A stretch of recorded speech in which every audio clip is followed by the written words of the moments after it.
And we always like to draw attention to the concept too, that you're powerful creators. So there's also plenty that you are creating unconsciously, automatically, that you do like. Yeah.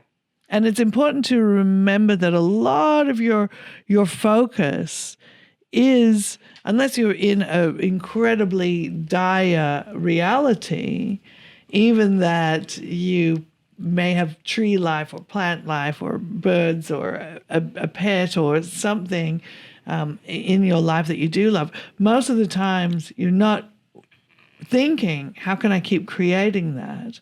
And we want you to be aware that you are creating that as well, and that you are really powerful.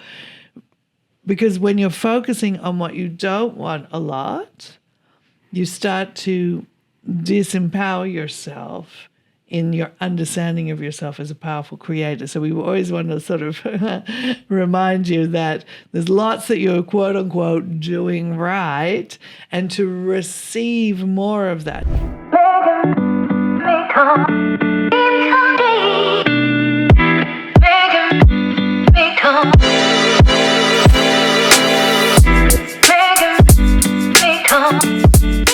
Welcome to Spread Your Third Eye podcast. I am your host, Mia Wrights, and we are here to spread that third eye wide open and take you beyond the veils into other dimensions with our girl, Georgia Jean, coming through with a circle of light. Yep, coming through hot, hot, hot. And guys, when we come through, when she comes through with a circle of light, we have energy attunements. Yeah, all the time. You know, when you watch this these podcasts, when the circle are coming through, there's definitely energy coming through doing attunements. And even when I'm generally talking about consciousness, we've got the freaky frequencies coming in to upgrade, uplift, you know, help shift the programming of the neural pathways. And that really is what spreading the third eye is. It's like opening up the pineal gland to receive higher frequencies, learn how to translate that into a reality that you can now experience at a higher vibration. So what you should do is hit that subscribe button. So you subscribe to all of our frequencies. All the frequencies coming in all the time. And from what she says is that actually it is personalized to each person, right? If you are drawn to this, if you're watching these episodes, there's something here for you. There's something here for you either in what I am verbally channeling and getting across, or in the energies that come in to transmit through these podcasts. Yeah. So 10% are the words, and there's like 90% roughly of the energy coming through when she brings in the circle of light. Yeah, that's right. The words are only about 10% of what's actually going on during any kind of transmission, if that, to be honest. I would say usually maybe in a one-on-one session, it would be like 10 to 20% of what's going on, because there's more or less just frequencies for one person coming in during that session, and they can still be like a lot of frequencies, a lot of energy running through my system. But when we're doing something more for the collective, it's pulling in more and more consciousness to line up with the questions that, even as we're talking, that you might be starting to have in your head that are being fired off by stuff that we're talking about. Consciousness is starting to respond to that as well. And maybe you're going to hear the answer verbalized on another episode of this. Wow. Yeah.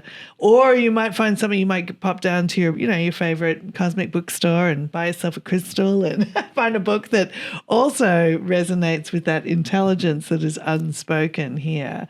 So these are really, they're like multidimensional experiences. We're working in the quantum field. We're working in the quantum field. No time, space. No time, space, reality. Holding us back. So what do we want to go over today with the circle? I mean, speaking about the quantum field, I think we wanted to talk about parallel realities and stuff like that. And a lot of people talk about timelines now, parallel realities, your highest timeline, that sort of thing. But because we've been channeling about this for so long, we kind of like this idea of parallel reality hopping, which is how to get you focused in the parallel reality that you're generating, that is the stuff that you actually really want to be experiencing, rather than the parallel reality, which is coming more from amplifying, vibrations that are more like, stuff that you don't want to be experiencing. And that's basically what healing is, or energy work is. It's basically clearing out the energy that's generating reality timelines, whatever you want to call it, that you're not, that you don't want, and opening up the energy, freeing up the energy that was sort of locked in those parallel realities to become invested in the timelines of parallel realities that you do want. So this podcast is created to bring your highest timeline into the physical, like your literal dream life through the heart center. The circle and Georgia really drive home that your heart center has the blueprint to your highest timeline. And that will include, at least what they talk about is there are parallel realities. If you dream big in your imagination of everything that you've ever wanted, you wanted to be, the career, or whatever you're dreaming of, there is a version of you in a parallel reality that exists because all consciousness is infinite and God is plane in every probability. There's like a little fractal you out there doing everything, basically everything you basically put time and thought in. There is an aspect of your consciousness that's exploring that. But this is really about honing into, like getting into those ones where, and not just for you, but of course the bigger work that we do is to help the collective move into the higher timelines that are available for the human collective right now. I think that is all of our dream lives, is to not only have our true dream and our quantum reality, or is it what you call it, quantum reality? What's the one where it's like really close? Said like the quantum projection, like the your projectional reality being the reality that you're really experiencing. And, the circle will talk about a lot. And I probably will just start, because I don't want to botch too much of these concepts. And then the circle will be like, she got it all wrong. No, not really. I mean, obviously I've channeled about this a lot, but I think they have a way of refining the concepts that's a little more, on point probably with how consciousness is actually working. But they do talk a lot about that we are focal point creators. So if everything is out there in existence, it's the sort of spot that you're focused on that you're actually really viscerally experiencing right now. Like if all those potentialities are out there and there's an aspect of you that's doing this or that, you kind of want to get your focus into, if it's an aspect of you that is actually, killing it, like doing awesome, as we would say in skydiving, killing it, not killing it. But if there's, then you're trying to get yourself focused into that aspect where great stuff is happening, rather than the aspects that might still be caught in a sort of like, lower frequency, quote unquote, version of a potentiality. So it's about being a focal point creator. What you experience is where you're focusing. So how do we do that? Let's bring it in the circle. Let's bring it in the old circle, because they've got a plethora of information about this. So here we go.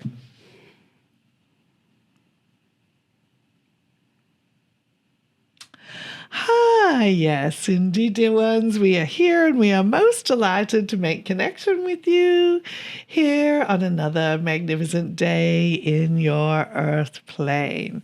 All right, yes, dear ones, we do love to share more information about how you can get into alignment with those more desired realities and not be kind of caught in the repetition generated from the unconscious personal and collective energy that you don't, quote unquote, want, that wouldn't be your conscious choice at this point or juncture in your life. Because no one is watching this podcast or calling in for sessions with Georgia and ourselves saying, hey, I really want to be in poverty. Hey, I really want to be in this state of unwellness in my body. Hey, I really want to hate all my in-laws, et cetera, et cetera, et cetera. No one's really calling in for that.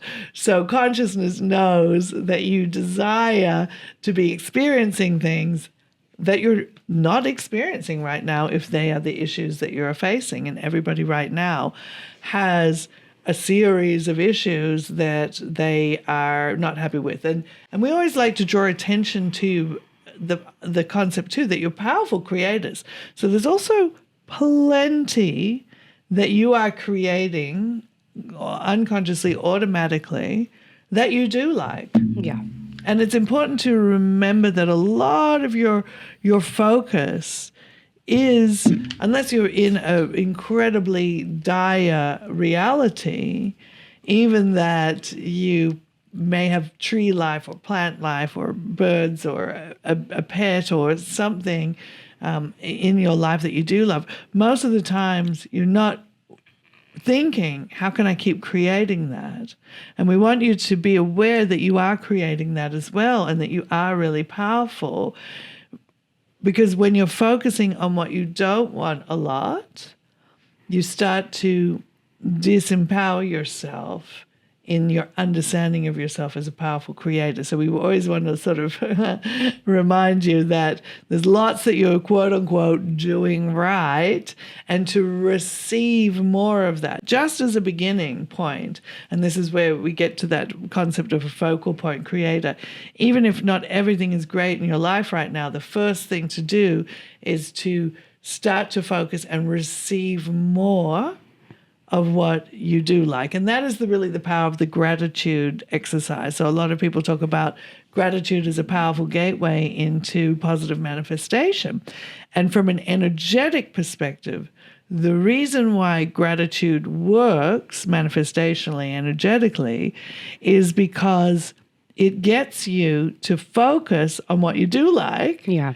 And it gets you to be aware of that in the now moment, because most of you aren't walking through your house or your neighborhood saying, "Oh, I love this teacup, and I love this. I love that. Isn't it wonderful that street light is illuminating the road in front of me?" As most of the time, your minds are having you caught in what you don't like. So gratitude actually pulls you into the now moment, which is where everything you want is going to arrive. Very important part of understanding manifestation. And it gets your focus on what you do want, more of what you want. And when you have that alignment, when you notice what you want, it actually really opens up the channel more. It's like turning on the tap for more to come in, because in that moment when you're saying, okay, I really like this, you're not resisting. So you're in the now moment state and you're in non-resistance. And that really turns on the tap for manifestation. Why can't we just naturally be in gratitude? Why does it have to be a fight? You know, I'm just trying, why do I have to fight to be in the now moment and fight to be in gratitude? Because I have been in flows before where I'm like, oh my gosh, everything is just, I thank you and thank you and thank you for this. A natural flow of gratitude. Yes.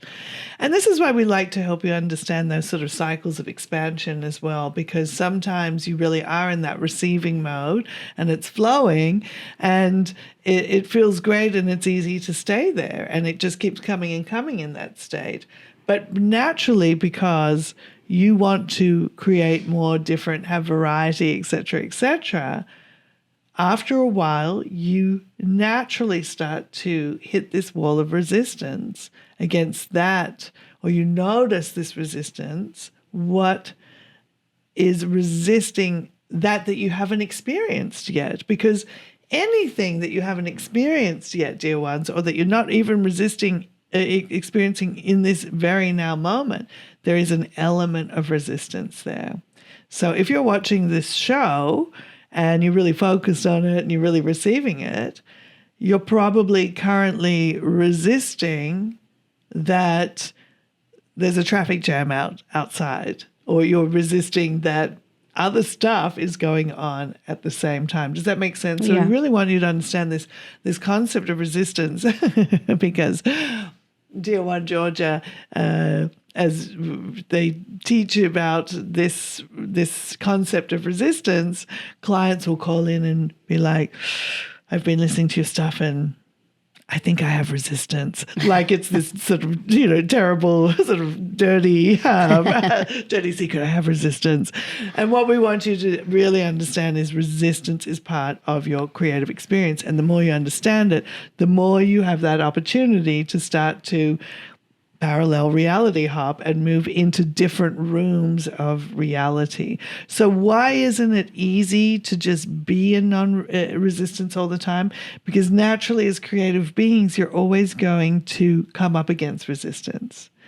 And sometimes it is a small layer of resistance, and sometimes it's a much bigger, denser template of resistance that could be to do with collective energy. Okay. So you are always interested in sort of the concept of aging and living longer and living better. Mm-hmm. Right now, you would say that there's a collective human resistance to the idea that, or the experience that you can be 400 years old and still have all the strength, physical vitality of a 25-year-old. Yes. There's a collective resistance saying that you can have all the strength, vitality, and energy of a 25-year-old at 100 or even at 80. So these are collective templates of resistance.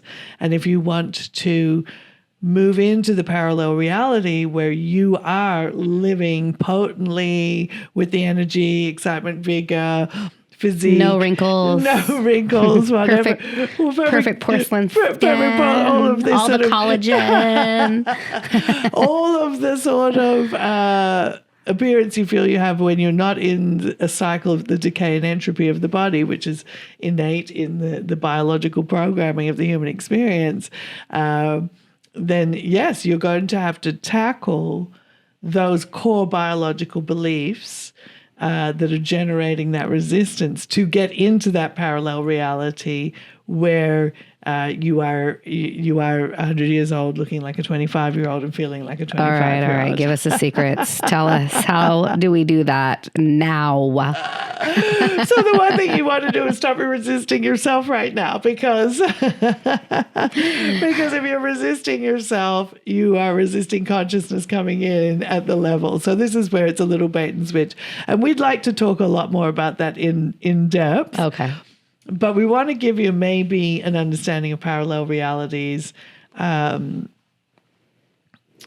a more structured way. Okay.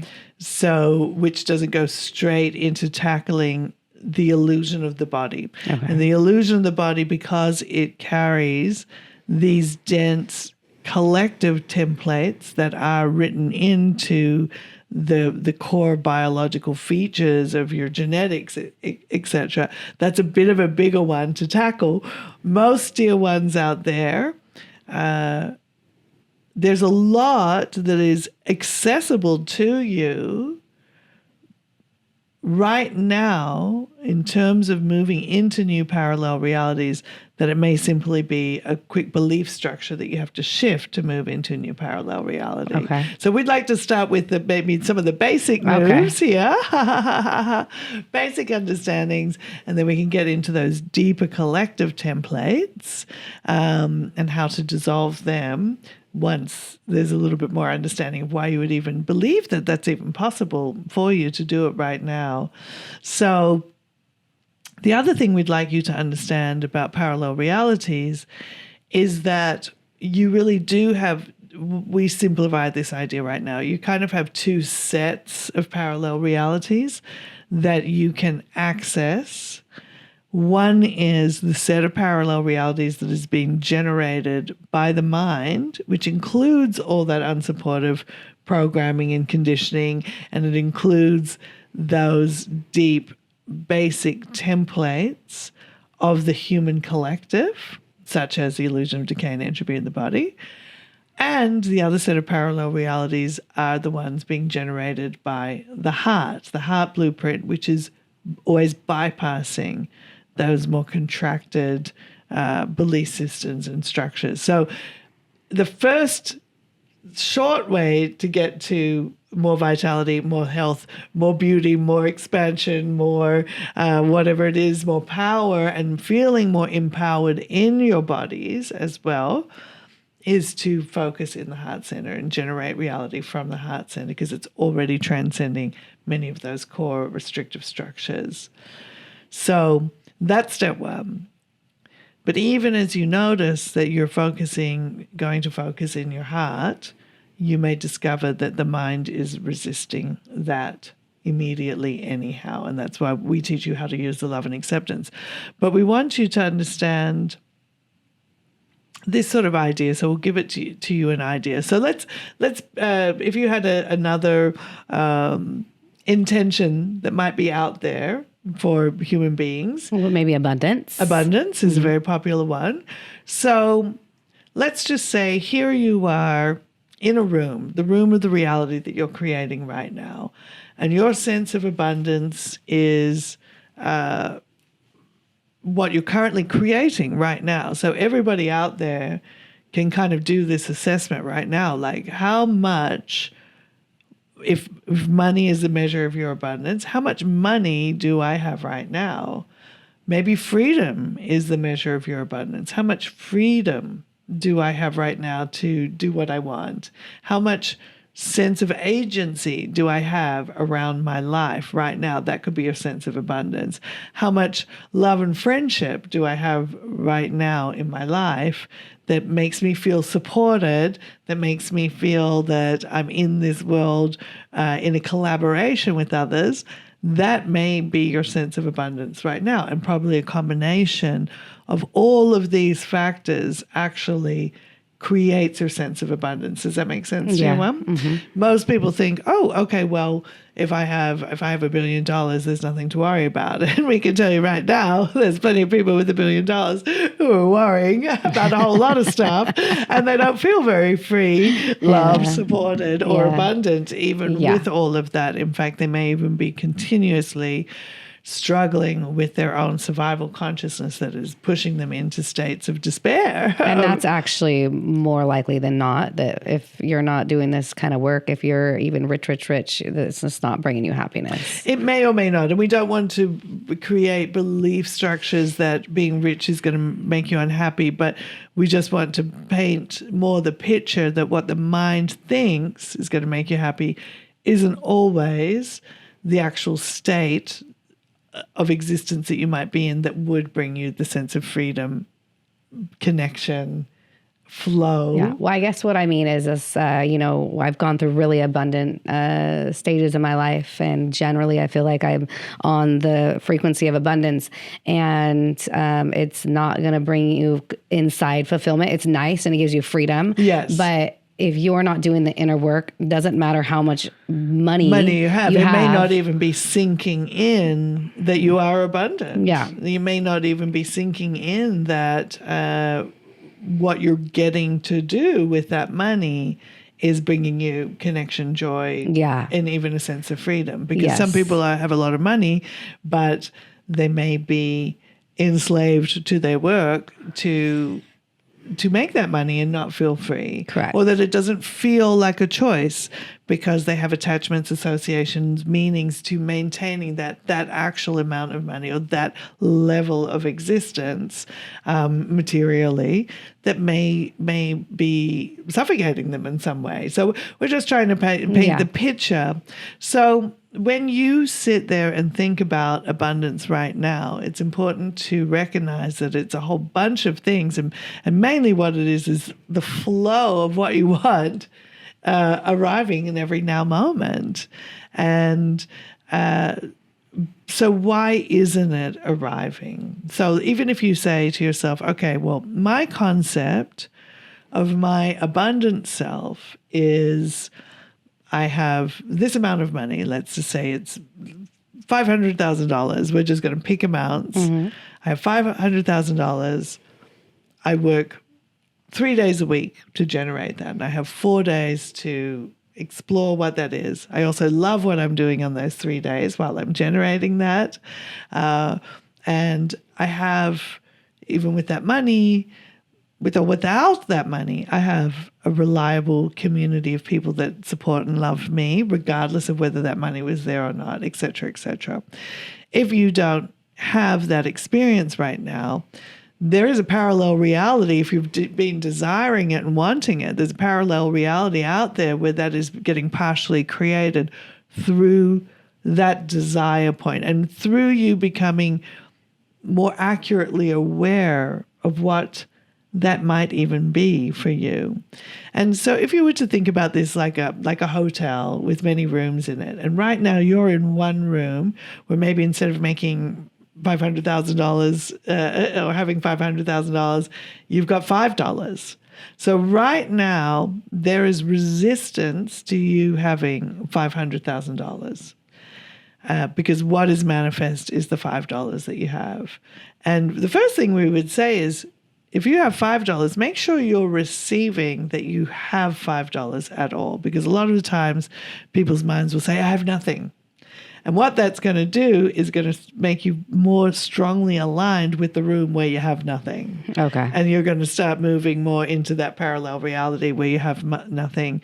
And so we often do this thing where we say, reality check what you have. If you only have $5, you only have $5, but you do have $5. You don't have nothing. And maybe if you sit and become aware, okay, I have $5, but also I have that other little safety amount of money that I always have. I always have that $500. Mm-hmm. Or we even say, if you sold everything in your house right now, how much money do you think you'd have? Yeah. And because your abundance is not just the money, but it's the other things you have, even if you have. So it's like, oh, okay, well, yes, if I sold everything I have, well, maybe then I have $25,000. Oh, how long can you live on $25,000? Well, yeah, more than a week. So that's part of like that reality checking what you have, because as soon as you start resonating more with, I actually have right now have $25,000 worth of value, you're already starting to become more energetically aligned with that $25,000 room. Okay. Yes. And so just the fact that you're noticing and that you're receiving, you're starting to dissolve the walls of resistance between you now and you in that $500,000 room. And many of you, so even when we said, oh, you have $500,000, there's plenty of you who do have $500,000 because it's invested in your house. Yeah. Already. You have it. You have it. So straight away, if you start going, actually, I have $500,000. I'm worth $500,000. I have that value of $500,000. You're already going, okay, I'm there. I'm there. Yeah. I'm already pretty abundant. Okay, great. Now you can relax. And you're there. Now, if you don't have the house or the other investments or things that you could add up, you can still sort of go, well, I know that this year I'm going to make this amount of money, or that I know that I have that paycheck's going to come in. So you never, probably very few members of the population, especially in the United States, only have $5 money or have no money. There's a very small amount of people who are actually living in that state of a real total resistance to the flow of money. And that's important to recognize. And even sometimes those people can open up the flow any moment right now and get more flowing in. So we just want to draw attention to that. So let's just say you're already starting to align more with the idea that I'm more abundant than I realized I was, because my mind was resisting receiving what I have already. Okay. Wow. You always want to be receiving what you have already, because the more you receive what you have already and acknowledge it, the gateways are open. If you're not even receiving what you have already, you're in resistance. Yeah, okay. So why are you in resistance? Because the survival mind might be saying, it's not enough. It's not enough. This, even having a house is not enough, because in 3 months' time, that bill's coming in. How am I going to pay it? Now your mind has started taking you into psychological time. The time that is outside of this now moment that you have emotion around. Psychological time can also be memories of the past. I remember that memory in the past where on that day, I didn't have enough money to buy food and I was afraid and struggling. And I never want to be there again. I never want to go through that again. And that memory from the past is projecting into your future potentiality, saying this highly energized memory has more power over you in this now moment than actually receiving what is happening in this now moment. So now you're in psychological time. And this is why the now moment is so powerful. Does that make sense, dear ones? Mm-hmm. So now we go, okay, abundance is there. So we want to start talking about preferences as well. So you've established, okay, I'm more abundant than I recognized. What else would I want that abundance to be showing up as right now? Because maybe you live in a house that's worth $500,000, but maybe you don't like it that much. So you are in a state of some degree of abundance, but you are resisting maybe pleasure, maybe some other belief, like, okay, I can have money, but I don't like how it feels. Does that make sense? And now you're uncovering another unconscious belief structure around your state of being, if that makes sense. Like, I don't feel comfortable in this house. Okay. And that could be for a number of reasons. Maybe it's noisy. Maybe it's the neighbors, or maybe it's a beautiful house, but you don't like, it's too far away from your best friend. Something about it is creating discomfort. So you have, again, we always like you to be aware of the bigger theme. Your mind will have you focused on, oh, if I could quiet down those neighbors, I would enjoy living here, while you're missing the theme of, say, discomfort or unhappiness. Just I am innately creating something that is unhappy. So then we would have you go into the energy of the unhappiness, or the energy of the concept of discomfort. And it could be that energy of discomfort is simply being generated by a belief, a single belief. I don't deserve to be happy. Or it's not safe to have comfort, or whatever it is. It might be a single belief that you need to pivot on that will change the focal point of your reality right now and take you into the room where you have the $5,000 worth of assets and you're also enjoying it more. That's a parallel reality hop, because you start to, once you dissolve that belief structure, maybe I don't deserve happiness, or maybe I'm not supposed to be happy in this lifetime. That's a belief structure. It's an energetic construct. Once you've dissolved that construct, it opens up your access, your focal point into the realities where you're now have the house and you're happy. Okay. Does that make sense, dear ones? So it's about, again, going within and doing your internal work. Sometimes you really need to discover what is creating the resistance, because the mind wants to keep things the same, and it wants to keep you in that parallel reality that it basically knows how to navigate. Even if it's making you unhappy, the mind and the nervous system is saying, this is a parallel reality. I know how to navigate. It feels safe, and we're just going to do this one. Okay. So so it will distract you by saying, oh, well, if the neighbors were quiet, I could be happy. And it will keep you focused on something that is actually more out of your control, because it wants you to stay in the known zone of, okay, I have $100,000 worth of assets. My nervous system accepts that, but it doesn't accept that I can have this and be happy. So we'll keep it like that. So if you go in and do what we sort of teach, is to become more conscious of those belief structures that are creating the walls of resistance that are keeping you from moving through the doors of that hotel into the room of the reality where more of what part of you consciously wants. So you can simply say something to yourself right now, which is, why do I think, guess, believe, or imagine I am not happy right now? And you'll start to become aware more belief structures, or there may be actual more elements of your life that you haven't acknowledged that are creating resistance to you moving into the next room.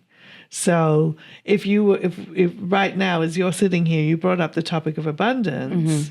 For you, right now, why do you think imagine what you have right now isn't giving you that full sense of abundance? Well, we've done this one-on-one session, and then you reminded me of all the assets I have and all this stuff. And I was like, oh, wow. I felt really comfortable after that and kind of got back into that abundance stream. Yeah, feeling like, because you start to feeling safe. And when you re-notice what you actually have, instead of being more in the focal point of the future psychological fear of not having it. And this is why psychological time is a point of mastery. If you can really develop an awareness, am I in the now moment, or am I in psychological time, which is worrying about the future generally based on things that have happened in the past. That's the first way you can access more flow, more stream coming up, just being noticed. So once you're back in the now moment and you took that reality check and you're like, oh yeah, actually I have all this stuff. I'm not looking at it right now, but if I really do, I know that I have it. I know if I go look at my bank account, or I go back to the town where I'm from, or even if it's an idea like I know my parents have this house and I'll probably inherit it from them, that can re-anchor you into noticing where that already is going to activate the energy in the stream that's saying abundance, and that is going to send out a stronger actualized signal. So when we talk about you being aware of you of what you want through focusing on noticing more of what you don't want, that's naturally sending out that signal of what you do want, but you've got to receive it. So when you receive and actualize, when the universe is responding to that, you've got to receive what it's responding. If you're so focused on what you don't want, you are in a state of resistance. You're not receiving. So start to notice more again what you do want, because that's opening up those doorways, and it is energizing. Oh, I do have this. I do have this. I do have this. Oh, I do have this. Okay, now you start noticing more what you do have, and your energy starts aligning more with that pathway. So if you were going to sit right now and say, even when you talk about this idea of wanting to stay young and healthy forever, what does that mean to you? What would that mean? Why is that desirable? Sit with that concept, and we'll put that out too, because everything that you want, particularly when you're talking about some kind of material manifestation, everything that you want ultimately, because it's going to give you some kind of state, some sort of state of feeling that's going to feel better than the idea of not having that. And that's actually what you want to align with. Because then when you think about aging, and then you think about being unlovable, or you think about not feeling good, being rejected. Maybe in the old days, that's my survival program. Survival. I'm not going to be fed anymore if I'm getting old. Exactly. That's underneath it all, but that's consciously not what we're thinking about. That's right. You're basically you get developed associations that if I look this way or feel this way, I'm going to live, I'm going to survive. And it comes back to a sense of power. Yes. Power to if you're unlovable in the tribes, nobody likes you, then you don't get fed and you're on your own, you die. You're abandoned, you die. Most people are fearing the loss abandonment, of power, yes, and the death that comes with abandonment, and the disconnection from the power source. So we would say, if you're connected to source, most of the stuff that your mind is worried about doesn't even matter, because you feel that power coming in. Everybody knows when they're feeling good, when they're feeling clicked in, that everything just feels like it's flowing. It feels like it's working, and you feel powerful in that state. And then it starts to mirror by everything starting to come in. So if the state of that you want to achieve, even if as a first state, You want to feel lovable. If you've got a program that's saying, I'm unlovable as I am right now, I have to have this state of perfection in order to be lovable, let alone to be fed to survive. If I become aware that I have this program that's saying, without perfection, I am unlovable, then that is the next walls of resistance that are stopping you from popping into those parallel realities where you are in that state of experiencing yourself as lovable and whatever you believe lovability is going to give to you.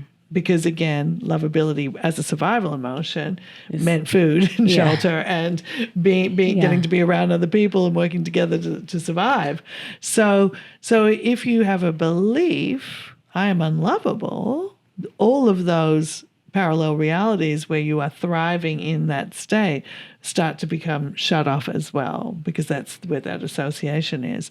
So then you want to go, okay, I have a belief. And we always work with the idea of part of you has this belief, because another part of you knows full well that you are lovable, but an unconscious part of you may not know that you are lovable. And so it's picked up a piece of programming, conditional love, whatever. So then you want to sit with that part of you that's saying, I'm unlovable, and just start to love that part up, bring love to that part. And to also say, hey, I'm aware of this belief. I want to shift it. And even if you don't feel that telling yourself that you're worthy of love, your heart certainly knows that you are lovable, because the heart is it recognizes infinitely that you're already lovable. You are love. That is your nature. It's only resistance to love itself that is creating this illusion that you could be unlovable. It's only something in the egoic mind frame that's saying that there's even this idea of being lovable and not lovable, because your nature is at that frequency in all consciousness. So tell us how we can deal with those belief systems of being unlovable to shift into that parallel reality. Yes. So the first part, again, it's just letting it to become conscious, which is wonderful. And many people don't want to do this inner work of exploration, because touching a part of you that feels unlovable can feel painful. It can feel like, oh gosh, that unlovability is a really frightening emotion to touch, or a frightening state to touch, because it has so many meanings. As a baby, if you weren't loved, you did die. You could die if you weren't loved enough to be worth feeding its death. So there is a deep primal program, and that's why little children will often start to develop false selves, trying to attain the love from the parents. And many of your belief structures about lovability or not are programmed in that up to that age of 7, of where they did the right thing that they got love, and where they did the wrong thing they didn't get love, and that all starts to get suppressed. So just allowing yourself to become conscious of it is the first step. And we applaud you for having the courage to let yourself touch that. But now recognize that belief structure and all the constructs in your reality that belief structure has been generating. Again, when you move outside of the matrix of your reality, you can see that it's also all just energy. None of it's true or false. None of it's right or wrong. None of it's good or bad. You are not good or bad for having that belief structure. Once you move out of the polarity of the mind and keep recognizing that everything in your generated quantum reality projection at its core essence is just energy, and all energy can become mutable again and change form into realities that are different because they're not being generated by that frequency. If you could recognize that mutability, you can just go, okay, I love and accept the part of me that believes I'm unlovable, or I love and accept the part of me that is this unlovability, because it's just energy. You stop resisting it. If you touch it and it feels, most people want to resist it because it feels so bad. But that's why we say it's not good or bad. It's not true or false. We move you out of that polarity of the mind. You go, it's just energy currently in the frequency of this flavor. But it does not have to be a defining statement of your reality that is now generating all these, the rooms that you can go into. You can always go, you now, as long as you've got the unlovability vibe, you have the key card access to the hotel rooms where that unlovability vibe is playing out. And it might be playing out in the way other people treat you. It might be playing out in the way that the amount of money you allow yourself to receive. It might be playing out in the room where you are being continually beaten and abused, because all of that is in that frequency wheelhouse. It might just be that you have a lot of stuff in your life externally that looks good, but you have a constant voice in your head saying, I'm unlovable and I don't deserve this. So there's many ways that frequency could be playing out in different rooms, options that you can explore. But if you just say, work with that frequency and go, okay, it's just energy. It's not right or wrong. It's not true or false. I love and accept the part of me that has that. And you know what? All the stuff that's in those rooms where that's playing out, I'm pulling all of that energy back that I've invested in those parallel realities where that's playing out. I'm bringing that into my heart. And I'm giving that energy now to my heart to create a new set of parallel realities beyond that belief structure, beyond it. And we want you to get this idea that you're not even trying to negotiate fixing that belief structure in that room anymore. You're just starting to generate a reality that is now beyond that belief structure's influence. In the same way that true abundance, if you're really in a state of flow, you're operating beyond the old survival mind and beyond the framework that generates. Does that make sense, dear ones? Yeah. So part of it is sort of harvesting the energy, but it's actually your ability to come up against those hard walls and go, ooh, this is uncomfortable. I don't like it. You want your life to be easy all the time, but the ease comes when the more you dissolve those walls, the more the flow comes. So sometimes you got to touch upon it in order to have the power to shift it and change it. What we call the shadow work. Yes. Is going in and doing that. And doing that work and identifying it. And instead of in a storyline, if somebody wasn't ready to touch the core frequency of feeling that unlovability, because maybe as a child you felt it and it felt so dire you couldn't control it. It gets buried away deep inside. And instead of feeling that feeling in all its meanings, you learn a coping mechanism. Maybe as a child you started smoking cigarettes because temporarily it diverted you away from feeling that core frequency of unlovability and everything that it meant. Or maybe you learned, instead of feeling the energy reservoir of that unlovability, you learned that if you stayed in your mind and just distracted yourself all the time and watched TV, and that would keep that part away. It would keep it at bay because it's a part that you didn't feel you had much control over. How much your parents did or didn't feed you or love you or pay attention to you as a child was only controllable by a certain amount of behavior, but ultimately was out of your control. So that's why it can feel so disempowering to touch those emotions, because you're also feeling the loss of control the inner child might feel. If we're talking about that kind of a program where that's coming from, and it's a big program in the human collective generally, so most people have a taste of it somewhere in their psyche. They have a sense of unlovability because it's just part of the conceits of the human framework. Love and it's part of the conceit of conditional love as opposed to the heart center unconditional love. And a lot of the times we're training people saying it's worth taking the effort that it takes to get seated in the heart, because the heart is already generating those realities. It already unconditionally loves you. It is not conditionally loving you like the parents or the school system or whatever that created that imprint of unlovability. it's already creating those realities, but you've got to get in there and focus your energy there and then receive what it's trying to create for you. It's trying to give you this life, what this life looks like when you already know that you're completely valuable, completely precious, completely lovable, completely worthy.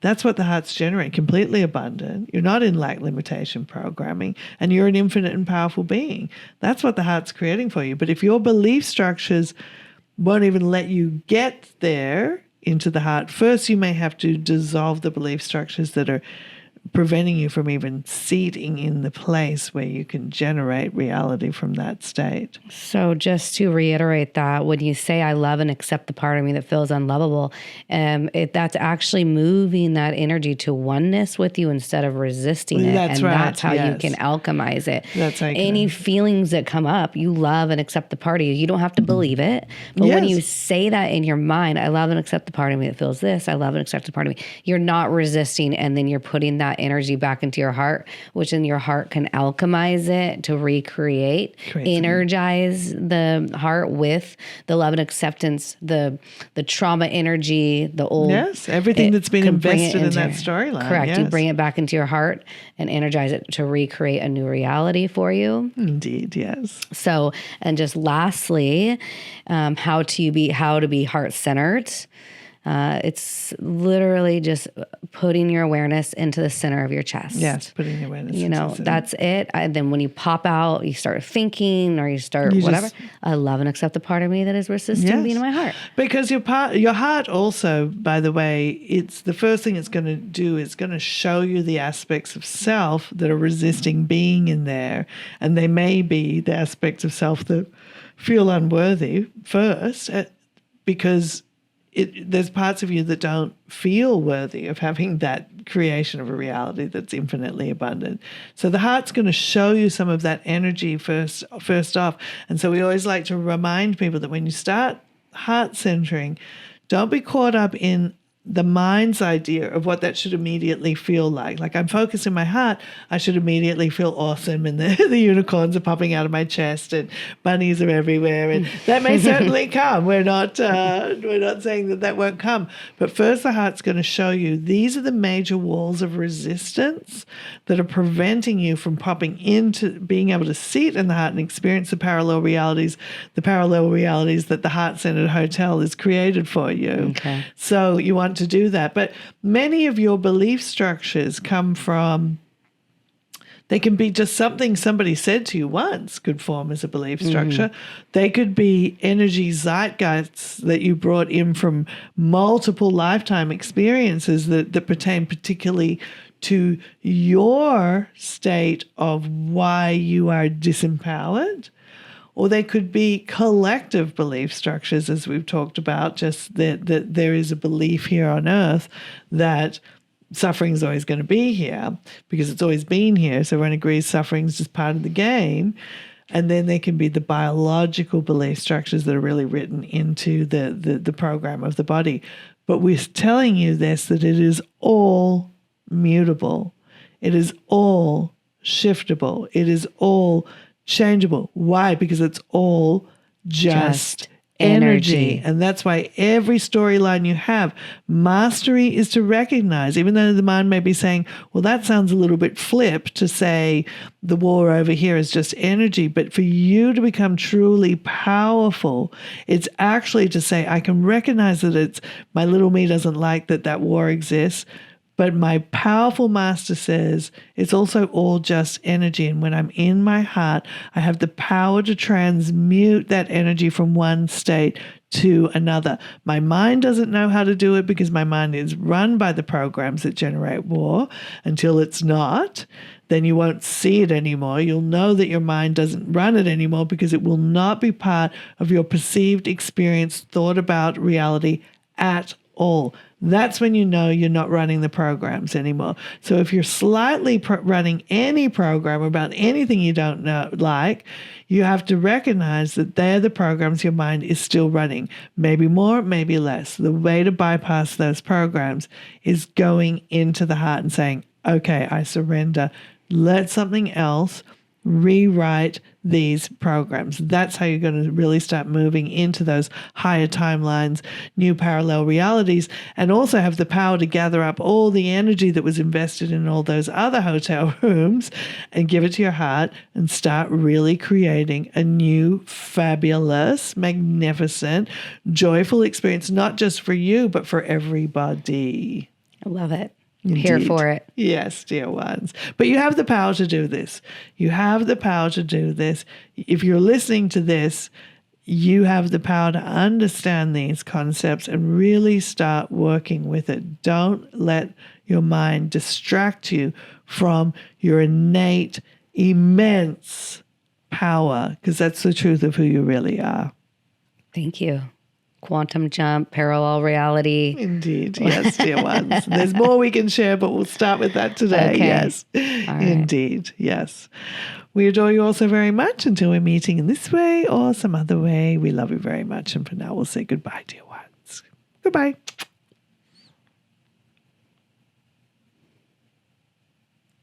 Okay. Well, I just have to say that the circle of light, if you do a one-on-one session with them, it will change your life. I'm not kidding. I mean, it's just the shifts. Even after one session, you're going to be like, whoa. Yeah, yeah. I mean, it's pretty serious. This work is serious. It It's can serious. really help you. Yeah, because I think over like doing this for 20 years, even as I had my own consciousness cracked, we were able to identify the tools that dissolve energy on all those particular different levels that they were talking about. Like, do you have this belief structure? Because we have a clearing which is called the seed point memory clearing, which is all the moments in all your past and parallel lives where something happened that impacted you, that you developed, for example, that belief structure of unlovability. So we have a specific clearing that works on that collective lifetime beliefs. And then we have clearings that work on the planetary things and blah, blah, blah. So